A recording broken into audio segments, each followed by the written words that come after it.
You want to go ahead and roll the tape.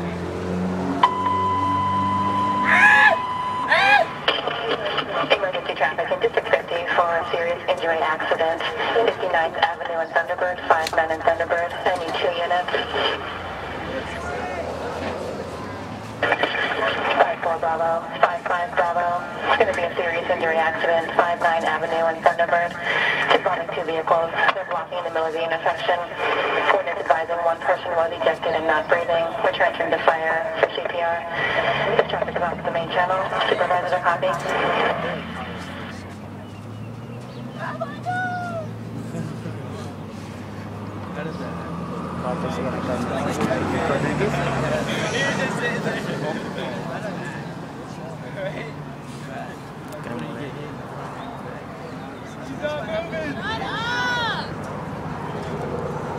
Alright guys, you can imagine the chaos, right?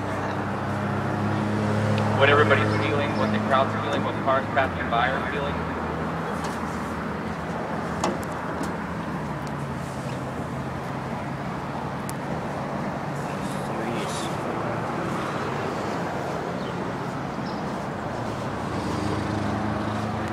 So, though we're very proud of our response time, it still takes a couple of minutes for us to get here. This is what it really seems like. Raise your hand if you've been involved in a car crash. Raise your hand, and if you keep your hand up, if you had to be transferred to a hospital because of the car crash.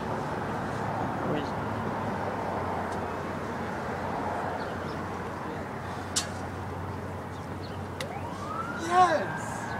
We can't, we can only show you so much. We can't depict the sound that crash actually sounded like. We can't depict the screams coming from any of these victims.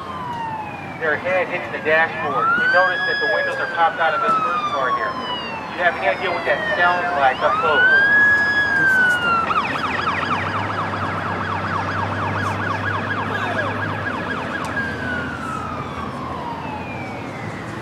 Does anyone know this young lady here? Who loves her? A senior soccer player, right? With me?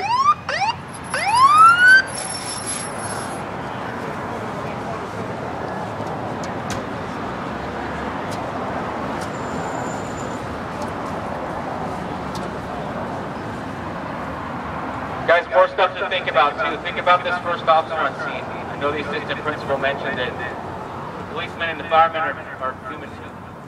And when we get here, we have to see this. We see it just after it happened. Just how these cars came to rest. So what this first officer on scene is responsible for is making sure that the roadway is clear, making sure that anybody that's injured can be treated. Obviously, that's our first priority. What he's also going to end up doing is asking for additional police units to respond. The fire department's going to come in and start treating the victims.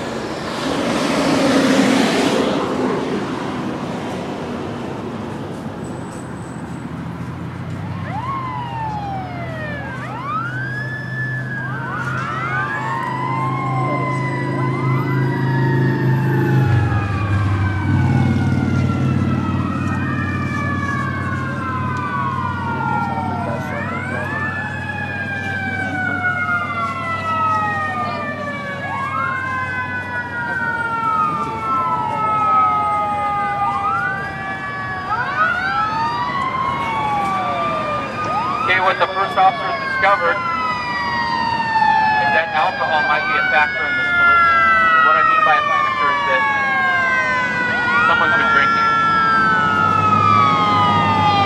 Just so you're all aware, the first thing that's impaired in your body by alcohol is your judgment. So most people think, oh, I'm okay to drive. Miss that red.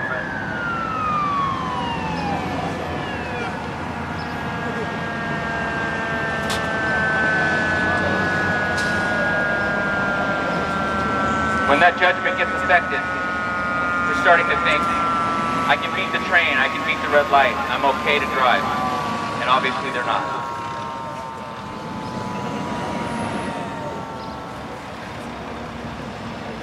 Now we have ladder 157, engine 153, and Southwest ambulance on scene to start assessing the situation. We never know what to expect when we arrive on scene. When we go on far too many of these incidents, many times we treat the pessimistic outlook only to get the best treatment we possibly can. But in this case, we have one young lady who's unresponsive. That doesn't look good. We have another who almost was ejected out of the vehicle. The chances of surviving when you're ejected are minimal. It's important to wear your seatbelt. In all honesty, raise your hand if you wear your seatbelt. If you always wear your seatbelt, in all honesty. I'm glad to see all those hands up. We have Captain Wilson here. He's also a paramedic, and what they have to do now is try to figure out who they're going to treat first. We call it triage. It's a pretty sad situation. You have Mr. and Mrs. Langan. You guys know these people are in the truck? Medical science teacher and driver's ed teacher.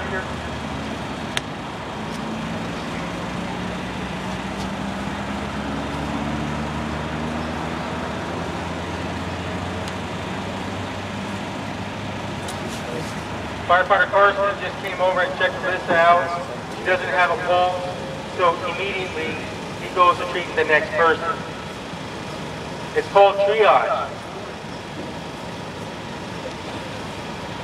Promising young lady, she is on the swim team, student council. I believe her parents are. Can you imagine you walking up to this scene and seeing your daughter or your best friend? What do you?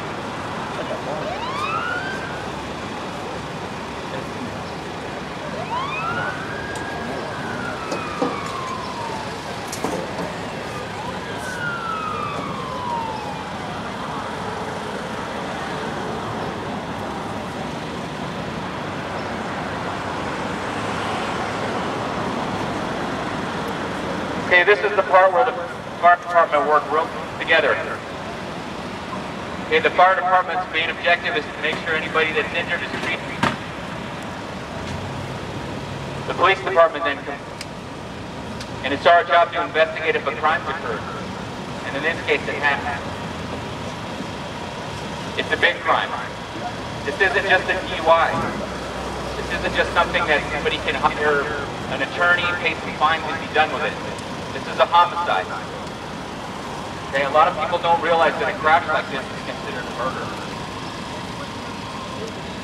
So what's happened is the vehicular crimes unit detectives and the DUI enforcement unit, the motorcycle officers you see here, they're going to respond on scene. They've been called to scene by our supervisor.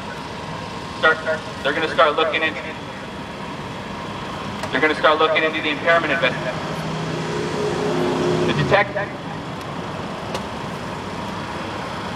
detectives in the meantime are going to start investigating the collision itself. And this is a very technical scene.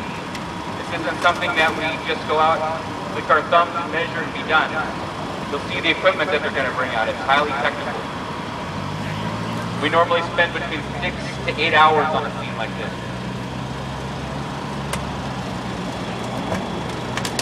8 hours. As you can see, ladder 157 is using remodeling tools. A lot of you might refer to them as the jaws of life to open up the door there that truck to get Mr. Langan out. All of it looks like controlled chaos, and a lot of times that's exactly what it is. You have the police officers doing exactly what they're doing simultaneously. You have firefighter paramedics who are not only extricating patients, but treating patients. Then at some point you have family members arriving at the scene, who are rushing at the scene, and they see their daughter laying there. They want to know why firefighters aren't treating their daughter. They don't realize that their daughter is deceased.